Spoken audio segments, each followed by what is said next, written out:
মৃত্যুর পরে যদি সে ব্যতিক্রম হয়, যদি নাজাদের ব্যবস্থা না করতে পারে, তাহলে তখন ফয়সালা কি হবে? দিনে এক লোক কাজ পেলো না, খাওয়া পেলো না, কান্নাকাটি করলো না, আঘায় রইলো 2-4 দিন, এরপর খাওয়া পেলো, এটা একভাবে চললো। কিন্তু মৃত্যুর পরে যদি সে নাজাদ না পায়, তখন কি হবে? যে একটা লোক হযরত ইমামুল আউয়াল আলাইহিস সালামের কাছে আসলো, নাস্তিক, এসে বললো যে আপনারা যে বলেন বেহেশত দোজখ, এটা সেটা দলিল কি? তো দলিল তো আছে কোরআন শরীফে, সে কোরআন শরীফ মানে না।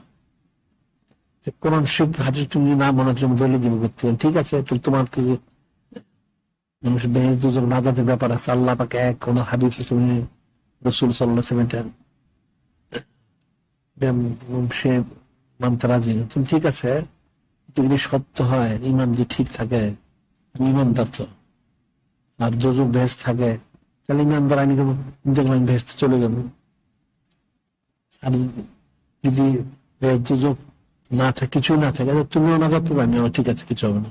আর যদি থাকে, তখন তুমি যাবে কই? এখন বেহেশত দোজখ কিছুই নাই, ঠিক আছে, দুজনে মারা গেলে দুজনে সমান। এখন বেহেশত দোজখ যদি থাকে, নেকি বদির ফয়সালা হয়, তাহলে আমি তো বেহেশতে যাবো, তো তুমি যাবে কই? তুমি তো জাহান্নামে যাবে, তখন কি করবা? তখন তাকে যেসব বললেন, তখন সে চিন্তা করলো, কথা তো ঠিকই, আসলে কিছু যদি না থাকে তাহলে একটা ফয়সালা হয়ে গেল, যদি থাকে পরে সে তওবা করে ঈমান আনছে।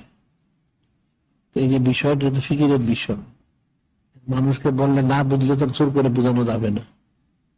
তুমি ফরজ কুরবানি করো, কুরবানি চামড়াটা সঠিক জায়গায় দাও, এটা করো, সেটা করো, ইত্যাদি ইত্যাদি, জাকাত ফাতরাটা দাও। এখন যদি কিছু না থাকে, ঠিক আছে, না থাক। এখন তুমি যে এলোমেলো জায়গায় দিলে, তোমার তো কবুল হলো না, তোমার তো পয়সাটা বৃথা গেল, তোমার জিন্দেগিটা বৃথা গেল, নাউজুবিল্লাহ।